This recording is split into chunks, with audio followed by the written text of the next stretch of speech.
Welcome to the Atom Experiment, where together we'll explore ways to unlock and unleash our full potential. This is the first episode, which is kind of a big deal, so I wanted to make sure to have a big deal kind of first guest. And I have to say that Diana Kander definitely fits the bill. So Diana has been a close friend, mentor, and inspiration for me for years. Professionally, she's an author, entrepreneur, and master of curiosity, experimentation, and taking big swings. That last part was by me, although I think she would agree. She's got an incredible story that starts with her early days as a refugee from Ukraine to then starting 10 companies by the time she was 30 to becoming a New York Times bestselling author and a world-renowned innovation and curiosity consultant, and maybe even a part-time stand-up comic and soon-to-be tennis star. We'll have to learn more about that. But you can check out more of Diana and her work over at dianakander.com. That's DianaKander.com. So in this episode, we're going to dive into Diana's mindset and approach to constantly challenging herself with ambitious new goals, like training to become a collegiate-level tennis player in her 40s. She also shares how she stays motivated through the inevitable struggles by creating external commitments, assembling support teams, and reframing her mindset. Diana opens up about her personal stages for how she vets and pursues new ideas, which I loved, as well as the importance of always operating at the edge of her potential. She shares perspectives on overcoming doubters, determining when to move on from a pursuit, as well as how to balance between success and dissatisfaction that ultimately will fuel our constant growth. You're also going to learn about how she kills zombies, creates space for growth, and always strives to maximize her return on invested time and energy, and why she cares about that for you as well. So it's an energizing discussion to get us started, packed with a ton of insights and strategies for living life with intention, curiosity, and a bias towards action to unlock your potential. I'm thrilled to kick off the podcast with such an inspiring friend and thought partner. So let's get this experiment started. All right, Diana, I am so excited to have you on what is the very first episode of the Atom Experiment. And I got to quickly tell the story of how we ended up here, because you were the very first person that responded back to me when I sent out the first email in the usual way that you do, which is just, hey, loved it. Keep going. It's awesome. And we're bantering back and forth. And as soon as I started thinking about you and curiosity and experimentation, I was like, Diana is the perfect person to kick off the Atom Experiment podcast with. So thank you so much for being here. Thank you so much for inspiring me over the years and always being there for me as a friend. Oh, it's my pleasure. Happy to be here.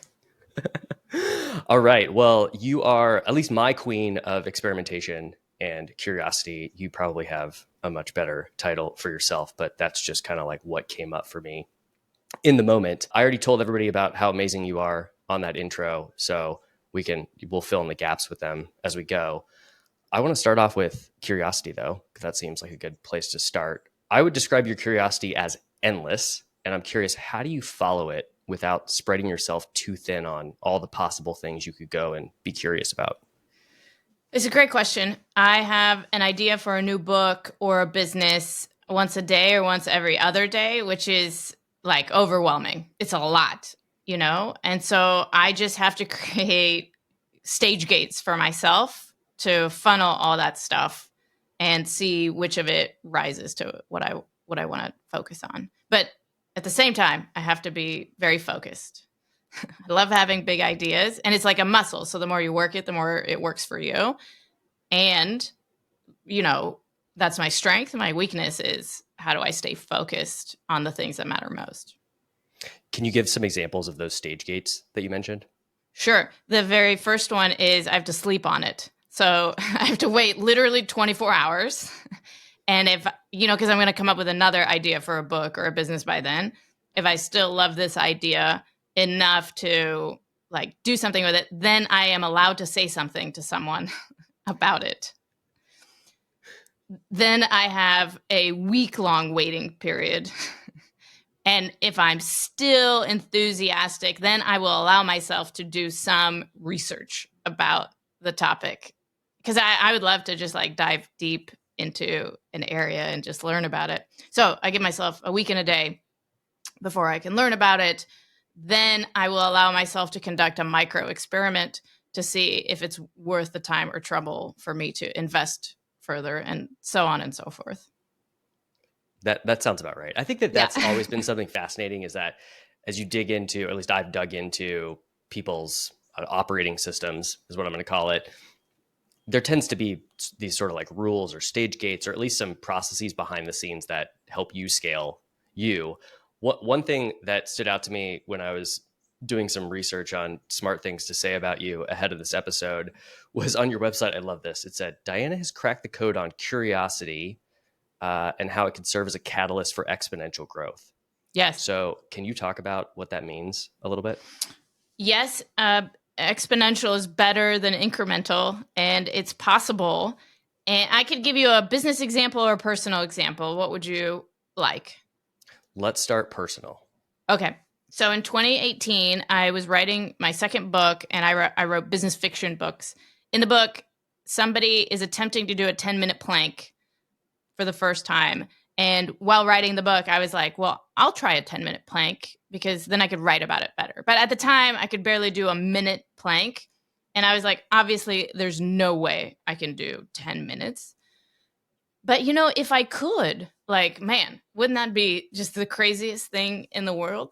And so I applied the innovation thinking principles that I teach in the book to myself and used all the tools of the trade. And in like 4.5 months, I did an 11.5-minute plank.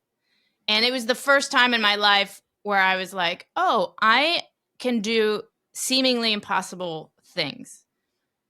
Now, what is the next thing I want to try? And ever since 2018, where I was able to do that personally, I just like leveled up and leveled up to see how big of a challenge can I achieve. I love that. This also goes back to, I think, what you were talking about earlier about building that muscle. And so what I'm hearing is you're like, well, I don't know, let's see if I can do it. And then we're going to come back to that process, right? And now that you did that one, now you're on to bigger and better things. I think you told me that your latest one is you're going to go compete in some Olympics as a tennis player. Yes, I'm going from an amateur to a collegiate level tennis player in a year and a half.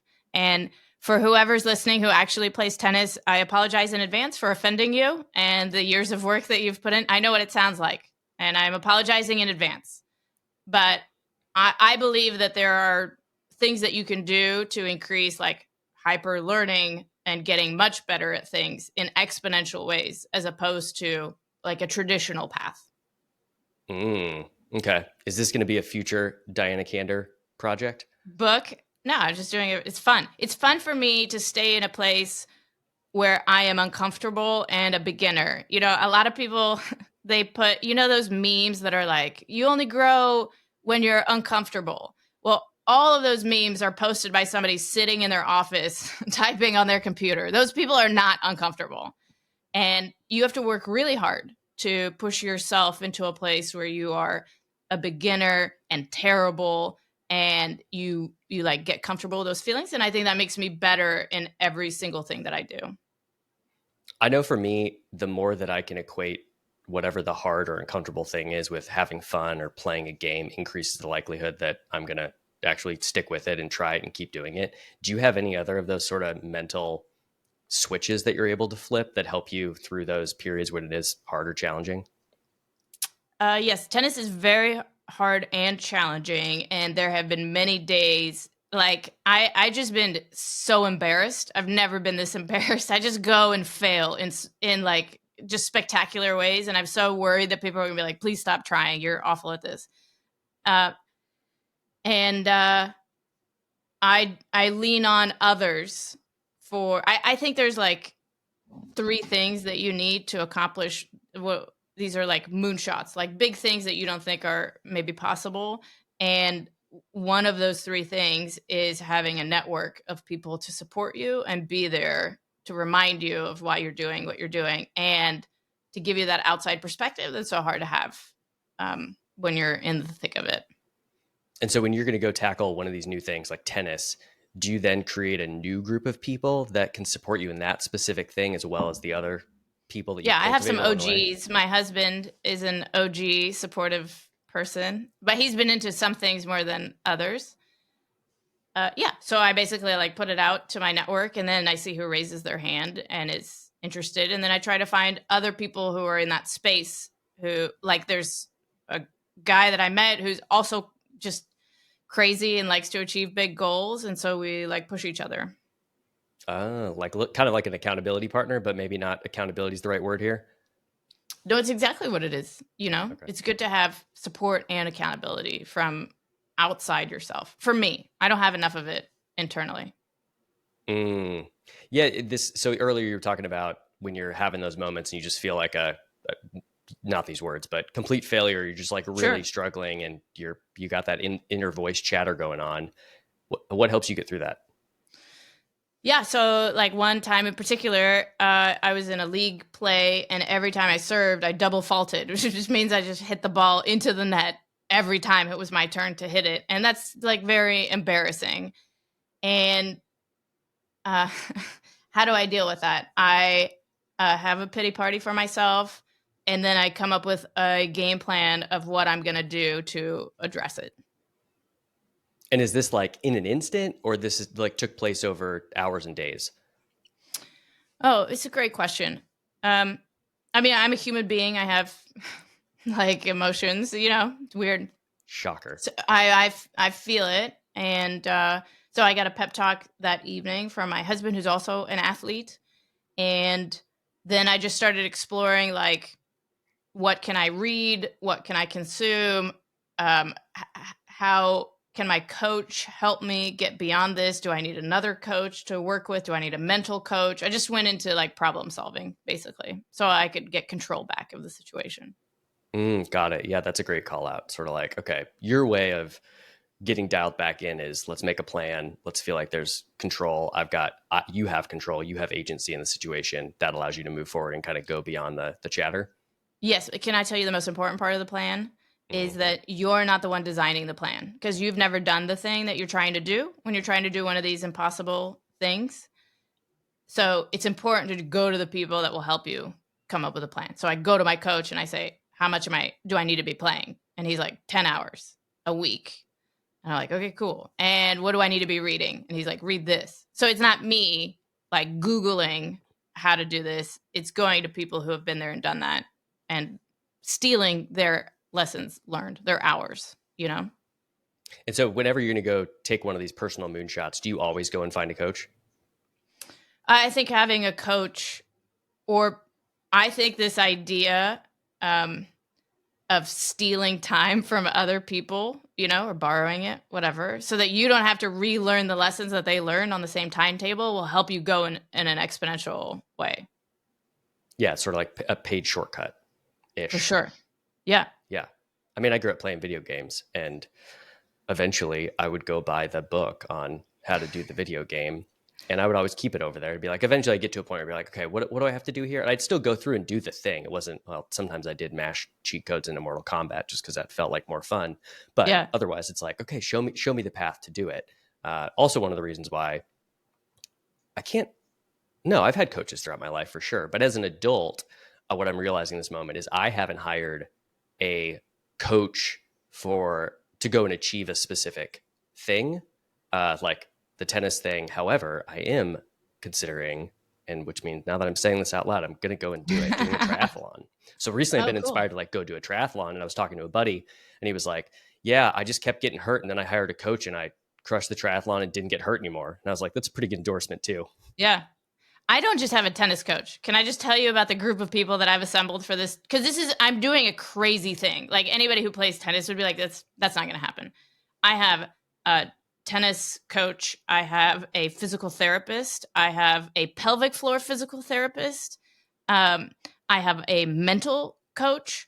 Like this is a team effort of people and a trainer. So this is like a group of people who are all helping different parts of the process. You sound like a professional athlete. Like that's what I imagine like LeBron James has around him. Yeah, well, like I'm trying to do a really difficult thing in a short period of time. So I'm trying to like not hurt myself. You start using parts of your body for the first time in your life that high chance of hurting yourself or causing injury. And so I'm like fairly healthy, 8 months into it, playing a lot of tennis and doing much better. Super inspiring. So Oh, I want thank to come, you. yeah. I want to come back to the beginning though, Okay. where you've now taken us through your process Yes. of, all right, I think I want to go do this thing. I'm going to sleep on it. I'm going to give myself a week. I'm going to go do some research. Okay, I'm going to go after this tennis thing. Yes. Talk us through the next part of the experimentation process. Oh, well, the tennis thing is like, is this even physically possible for me to do? Once I figured out, like, this is a goal I'm very excited about, the next one is like, is this even possible for somebody to learn in that period of time? And so it requires talking to people and like, what would that take? And then understanding what I'm willing to invest as an individual in order to achieve the goal that I want. Because I think a lot of people think that goals happen in a vacuum and they don't think about what they have to give up, you know? And it literally for me meant giving up everything else. You know, like my goal for the year is tennis and nothing else. Everything would take away from that goal. So I read about tennis, I watch tennis, I play tennis. Like, this is what I do. Yeah, I so feel like like, achieving a goal is a million little things, like your grip strength and your quad strength. I mean, it's not even about tennis strategy or skills. It's just like so many different elements. And it's falling in love with the program, like the problem that you're trying to solve, and then being really curious about all the different things that there are to learn about. yeah, that's amazing. So now what I'm thinking about is with tennis off to the side, it's been a great little Yeah. example, not little, Okay. huge example to work through. I just started thinking about your career. And Yes. so I met you when I was at the Kauffman Foundation. You had your legal startup that you were working Yes. on, and you've gone on to do some incredible things. And the way that I would describe you as your friend and somebody watching from is like you have really settled into what is uniquely you. Have you thought about what that process has been like? Because you've started a number of different businesses and now you're kind of at this phase that feels like this is Diana. Do you feel that way? Yes. Yes. Sorry, Any it's idea not how a you very got good here? like podcast answer. Yes. I think about your life in decades, and my 20s were about accumulating like a Batman utility belt of skills of like what I was good at, what I enjoyed. I do not like cold calling, but I am good at in-person sales. I am not very good at owning a product company because I will immediately turn it into a service company. But I'm very good at running a service company. And I don't like having a lot of employees, but I love being like a consultant. So these are things that I learned about myself by trying. I did 10 businesses in 10 years between my 20s and my 30s. So then my 30s are about really investing and doubling down in the things that I enjoy, am good at, has value in the market. And then I don't know, my 40s are about just like enjoying everything that I've built. Just rolling with it. The Yeah. thing that came up for me when you were explaining that is 10 businesses in 10 years. You're clearly not running all 10 of those businesses, at least as far as Correct. I know, right? So at Yes. some point in time, you had to say, hey, this business or this experiment is over. What does that Yes. process look like for you? So the first three companies, I was the minority partner, somebody else's idea, somebody else's money, and I was just getting to learn about their stuff. You know, the first one was the didn't even make any money, so that was easy to walk away. My second partner, the business was doing great actually, but we didn't jive as partners. She had like very different decision making processes than I did, and it was just like very incongruent. So anyway, every experience, I was like, oh, I don't like this. I think maybe that's my strength is like, I go into a thing and I'm like, oh, I don't like this. I think I would like to try something else. I was a lawyer for 12 months. And I was like, I went to 3 years of law school and then did the law thing at a big law firm. And I was like, I don't like this career. I would like to be an entrepreneur. So if I have an innate like strength, it is identifying something that's not working and then I think it's like having support for my spouse to say, I would like to not do this anymore. I hear so many stories about people who go and eventually make a big decision to say change a career or start a company or end a relationship, right? But they knew it long before they actually did it. As you're pointing out, you seem to have some innate ability to maybe do that a little bit faster. So like, I guess what I'm wondering is, what does that process usually look like for you? Or timeline is a better way to put it, from like, this isn't right, to actually making a decision to move on to something else. So the lawyer thing, I knew in my first week, I was like, I don't like this job. I'm here by myself. I'm doing paperwork and a monkey could do my job. Like, I'm just not enjoying it in any way. And it took me a full year to figure out what I was going to do. I'm also like very risk averse. So it took me a year to figure out my exit strategy and something that I could do outside the legal profession. So I left at my 1 year review where I got a bonus and a raise. And I was like, thank you so much. And also, I would like to quit. On to the next one. On to the next one. Yeah, got it. Okay. I'll see if I can figure out how to do sound effects and add that next time. Okay. All right. So now you're in your 40s. You're doing your thing. Here you are, dominating from my perspective, which is why you inspire me. But you just show up and be you. So that's like the best part, right? I feel like we're all just trying to get to the point where we can show up and be ourselves and have awesome stuff happen. I'm going to quote the Barbie movie and say, I worked hard and I deserve it. Yes. Yes, you have. And another thing I'm picking up on is that you paid attention along the way, right? Like you have this awareness of what feels right, what's going right, what's not working. You have this ability to make a plan, and then you've been able to allow yourself to tap into what lights you up, what you're really good about or really good at, what resonates with other people. Like I've seen you in action, right? Where you connect with other people, which I imagine, maybe we talk about corporate stuff now, is like you go in to start working with a big corporation and you got some people who are like, oh yeah, I'm all about this Diana Kander. And maybe you've got some other people who are like, yeah, I don't know about this like whole curiosity, experimentation, go big innovation thing. How do you deal with those people? Oh, it's a great question. I had a big long-term consulting project where I was trying to like run innovation projects for this large company. And I had a nemesis inside the company who decided that person did not believe in experimentation. They believed in a very traditional like market research process of creating new products and services. How did I deal with it? I just try to keep my head. This is like a really funny story, but this person revoked my parking pass into the building, and it was like that. And then they had my contract amount removed from the department that I was working on. So it's just like one thing after another, just like corporate, I don't know, politics of them trying to mess with me. And I was like, I'm just trying to help the company. So just love and kindness. Love and kindness, and maybe a little bit of anchoring on what ultimately mattered, which was helping this company solve the problems they had and trusting the rest of it would sort itself out if you did that. Yeah. And if it doesn't work out, I still learn. I don't think you could do innovation without innovating yourself. So any project I do, I become a different person on the end of that project. So there's no lose option for me. I become a better, stronger person, and I have great stories, like somebody revoking my parking pass. I want to talk about success. Yeah. So here you are. What does success mean to you these days? Freedom to do whatever I want with my time. And has that changed over the years?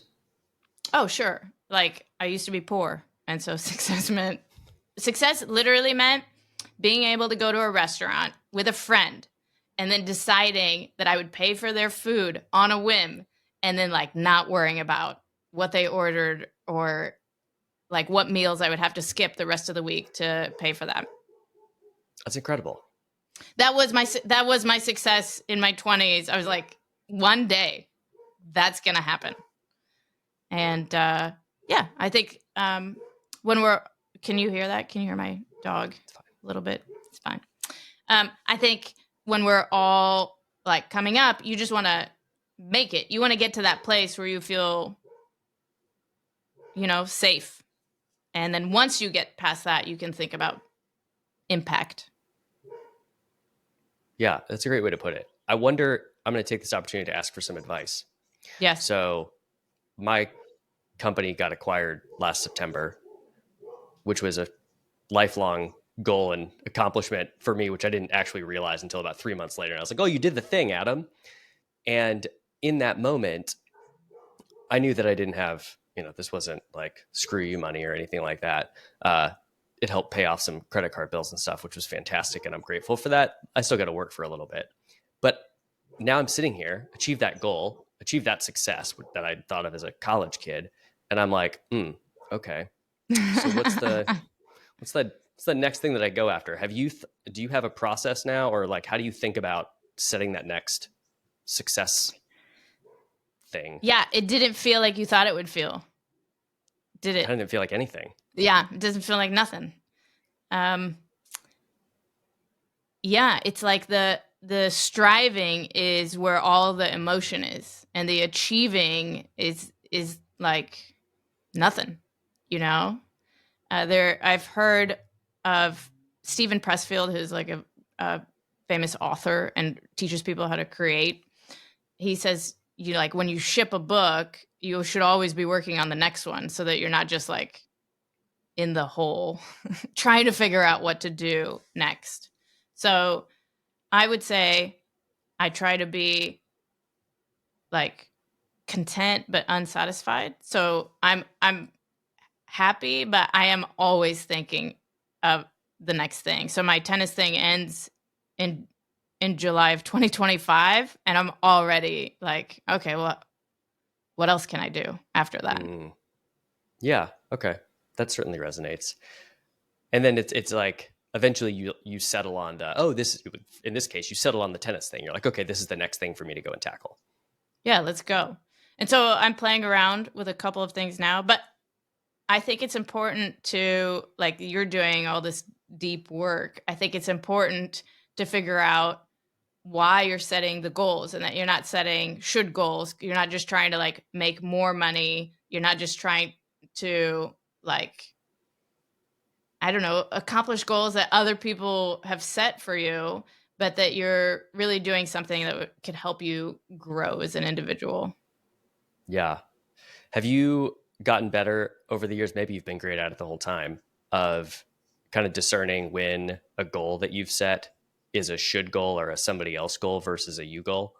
Oh, well, I'm a child of immigrants, so I did not set any of my own goals for like most of my life. It's like a really big deal to be able to decide for myself. Yeah, my husband and I, we have rules. I think I've shared some of them with you before, but like when we're considering an opportunity, we won't do it if we're just doing it because of the money involved. Like if we're only doing something for money, then it's probably not something that we want to be doing. So I have kind of like boundaries of when I'm clear headed and I don't have something in front of me of like how I want to make my decisions. And we also have rules that we are optimizing our lives for maximum freedom and time. So I'm not, whatever next goal I pick will have constraints to maximize for that thing that I care about the most. Yeah. Okay. Over time, have these rules that you guys have or principles just sort of evolved and come up naturally? Or did you guys go through a process to sit down and be like, oh, we're going to workshop this and do a retreat, and, we're going to analyze our past year, and then we're going to do blah, blah, blah, move stuff Yeah. forwards? We do marriage strategic planning. And I would say it's something that you said earlier. I feel like I'm like in touch internally with how things feel in my body. And so if I'm anxious, I try to identify like what's going on in my life that I don't like, why this is happening, and what can I do moving forward to not feel this way. So I design my life to address things that give me angst. And it's not like I'm trying to avoid stress. I love healthy stress. I just like, I don't want to do things to myself that I'm not going to enjoy. Do those two types of stress feel different Eustress, to you? e-stress. Yeah. Say that again? There's two kinds of stress. Eustress and e-stress. They're like good stress, bad stress, anxiety, stress, and like I'm excited to perform stress. Yep. Yeah. And do those feel different to you? Oh yeah. Can you describe that? Uh, yeah. One puts a smile on your face, kind of like I have now, and it's like, let's go. You're competitive. You want to go work, perform, and the other one puts you in the fetal position, and you're like, I don't want to talk to anybody. I don't want to do anything. I just want to eat ice cream and watch TV. Mm. Mm. Mm-hmm. Does that resonate? I don't know. Yeah, and I'll add on. So that's my decision making process too. I'm learning to trust it more, Yeah. and there's sometimes what I've found is that sometimes there's the ones that feel like the bad stress, if you will. Yeah. That are kind of early and they have the potential to turn into the good, excited feeling as well. And those are the ones that I have the hardest time differentiating between is like, is this going to be the thing that, and so what I've noticed is that when I have that question pop up of like, could this maybe be fun in the future? Then I try it as opposed to curling up in a fetal position. And that feeling is very obvious to me these days. Yeah, well, like I did stand-up comedy last year for the first time. It was a goal of mine since I was 17 years old. And I compare it to like skydiving. It's terrifying. And at the same time, it's like the greatest feeling I've ever had. So, but I like my heart is pounding and I'm sweating profusely, but it's like all good, you know? Are you still doing stand-up, by the way? Yeah, I'm doing it again, April 24th and 25th. Ooh, where at? Yeah. Oh, there's this comedy place close to my house, and they have these. My friend puts on these like all women shows, and it's a very safe place to go and try jokes. That's so much fun. Yeah, I need to. And it's terrifying, and it forces me to do. I live my life like making commitments to force myself to do things I wouldn't want to do, but that make me better at, and enjoy life more. Okay, so you said you make commitments. Yes. To force yourself to do things that you wouldn't otherwise want to Yes. do. But then that has to imply that there's some part of you that actually wants to go do that thing. Yeah, there's a big part of me. So a lot of people look at me and they think that I wake up at 5 a.m. and I'm like a David Goggins and I'm just going to go run 10 miles, and start my day in a cold plunge. And that's not me. Like my natural state is like lazy and scared. I would say that's just like my general disposition. And so I have to outsmart myself to do the things that inner me is like, ooh, I wonder if I could do that. Yeah. So signing up for a comedy night or training for this Olympic tennis match that's coming up are good examples of that. That's right. And saying it out loud to as many people as possible so that they're constantly like, how's that going? And how do you do that at work? What do you mean? Like, can you give an example of doing that at work? Like telling people at work that you're doing a crazy thing? Or like, what's an example of a crazy commitment that you'll make to help yourself grow in the professional capacity? Not that the tennis stuff and the comedy stuff doesn't help you also professionally. Sure. Well, like an example, I just did, so I'm a keynote speaker and I traditionally speak to corporate audiences. And I just did a gig for an all girls high school close to my house. And it's like doing prison. I mean, no offense to like high school people, but it was just terrifying because they could just so care less, And so you have to really up your engagement and your game. So anyway, I sign up for stuff that I'm like, this is going to make me better in every way at the thing that I want to do. Yeah. So it's your constant drive to continue to improve, which I think is maybe a good segue into the topic of unlocking human potential. So when you hear that phrase, what does that mean to you? I've been thinking about this lately. Okay, this is going to sound crazy, but I have been thinking about how I am the limiting factor to what I can accomplish. And like, I'm thinking about this thing after the tennis, and it's like the biggest thing I could dream up. But even then, I'm like, Diana, you could go bigger than that, and you are the limiting factor of what is possible. And so that's what I've been thinking about. Like, I can't even make myself imagine bigger than this next thing. And So it's like, how do you push the boundaries of what you can imagine is possible? Oh my gosh. Yeah, I'm kind of speechless. I do have chills right now. And I just saw a lot of my life flash before my eyes. Is So that right? I really appreciate that. Yeah. Well, and part of it's like, I totally agree. I remember I got into an interesting conversation with somebody who I can't remember right now about the idea of human potential. And we were kind of debating, my perspective is that our potential is unlimited. Like you said, it is constrained only by us and what we can imagine. And the thing that always comes to mind for me is the story about the 4-minute mile, and nobody thought that it was possible until it was, and everybody started breaking that down, right? And we have examples of that all the time. But the person I was talking to was like, I hear you, but some people's potential actually is capped. Do you have any thoughts on that? Well, I understand what that person is saying, but since 2018, all of my challenges so far have been like testing that myself. So the first one was a 10-minute plank, but right after that, I did a handstand, which I'm like a very uncoordinated person. And it took me 2 years, but I could do a 10-second handstand. And then after that, I was now over 40 and I'd never done a pull up, and I did 10 pull ups in a row. And like, that seems impossible, right? And then after that, I was now 41, 42, and I wanted to do the splits, having never done the splits in my life. And I was like, is that even physically possible for somebody to start doing in their 40s? And the answer is, yeah, it's totally possible. So, and then now this tennis thing, like, can you have played sports? Never, never in my life.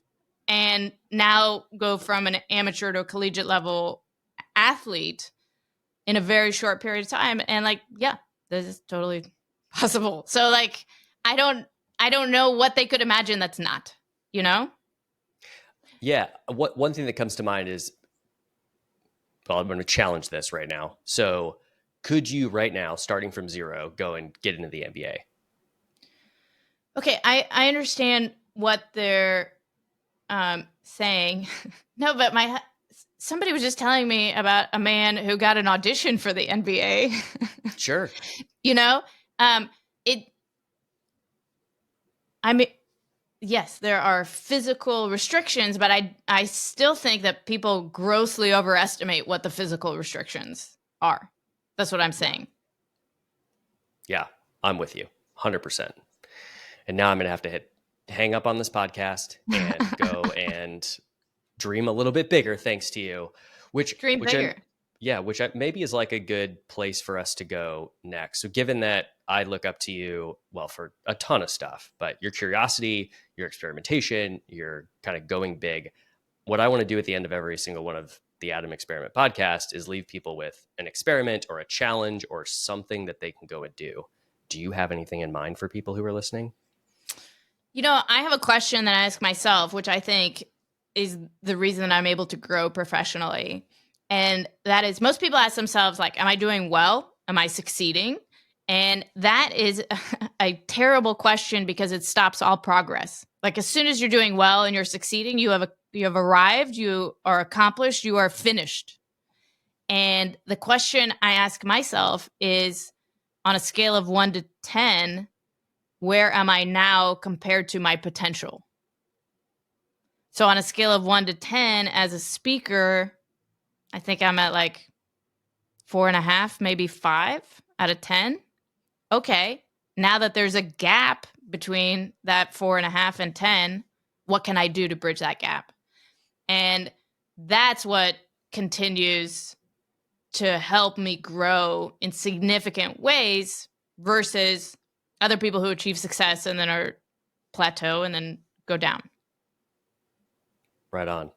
So the action is to maybe pick Ask one yourself. thing and ask yourself, where am I on my scale of potential? And then see what that gap is and identify a couple ways to go and start filling it. I'm hiring this year a beauty pageant consultant to help me walk on stage. Just like walk. Just walk and stand. And people are like, I don't understand what you're saying. And I'm like, you know how people in beauty pageants walk and stand? That's what I want to do. But like, that's in my gap, you know? And this is for speaking in particular. Yeah, for my profession. Incredible. I want to go to the next level. I want to see what other blind spots I have that they identify about stage presence and communication and engagement. I don't know. All But just right. like Well, totally outside my sphere. I know of 0 keynote speakers that hire beauty pageant consultants. I've never heard of it. well, so yeah, I got to come back to this now. Like, why were you like beauty pageant consultant? That's my path forward to be a better speaker. How did you even hone in on that as an option? Because it wouldn't cross my mind. I like to bring in people with varying perspectives so that I'm not doing the same thing as everybody else. And I think that can really help unlock big growth. And I identify areas where I think I can improve. And then I try to think of what places people could help. So, for instance, I think I could be funnier on stage. So then I sign up to do stand-up comedy, and I get like somebody to review my keynotes and help me think of funnier things to say. And that's the way a traditional like comedian would create content as opposed to a speaker. So anyway, I try to identify gaps and then bring in people to help me fill those gaps, but at the same time be open to other suggestions that they might have about what I might be missing that I can't see. Yeah. Wow. Well, thank you so much for being my very first guest on Heyo. the Adam Experiment podcast. No big deal, but I couldn't have thought of anybody better to be here with. So thank you so much for joining us today. Yeah, my pleasure. All righty. Talk to you soon.